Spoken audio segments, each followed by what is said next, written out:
In 1961, President Kennedy gave a speech saying he wanted to send people to the moon. Can you believe that? 1961. This was a brand new car in 1961, and this was a computer. No, not the machine, the person. They were literally called computers at NASA. But despite this primitive technology, we actually did it. An amazing feat. And now, we're going back. But I have to ask, why did we go in the first place?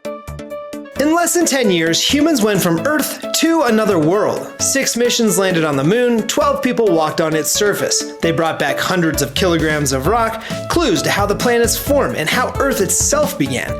They even left instruments that still send data today, measured the moon drifting away from the Earth, and learned how to survive far from home. And the strangest part? The only movie that I ever saw about these missions was about the mission that didn't make it to the moon, Apollo 13. But Apollo proved something bigger than technology. That curiosity, teamwork, and a willingness to take risks can change what's possible. And then, after all of that success, we stopped going to the moon completely for 50 years. Huh? So after Apollo, it wasn't that the moon stopped being interesting, it's just that space is expensive. The Apollo missions cost about $300 billion in today's money. I mean, do you think that's worth it? And it was risky sending humans to the moon. It's very dangerous doing that. And once the Cold War cooled off, there wasn't the same political pressure to get people up there. Because let's face it, a big reason that we went to the moon was simply to beat the Russians. Now robots are cheaper, satellites are safer, and we have plenty of things to fix on our own planet. So we left, mission complete. We did everything we needed to do,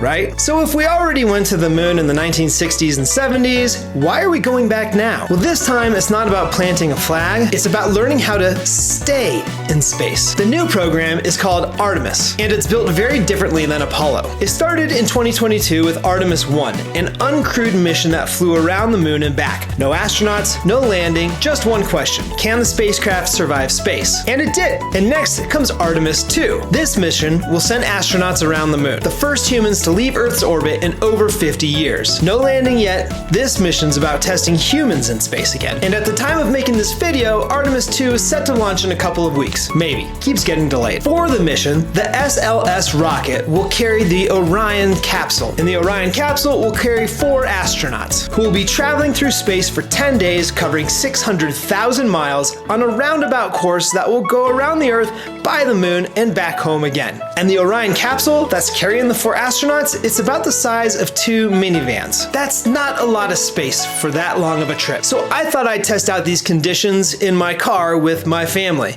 We'll see how it goes. What do you have food in the car for? You can't have food in here. Smash it into the ground. It soon became apparent that spending so much time in such a confined space would be a challenge of epic proportions.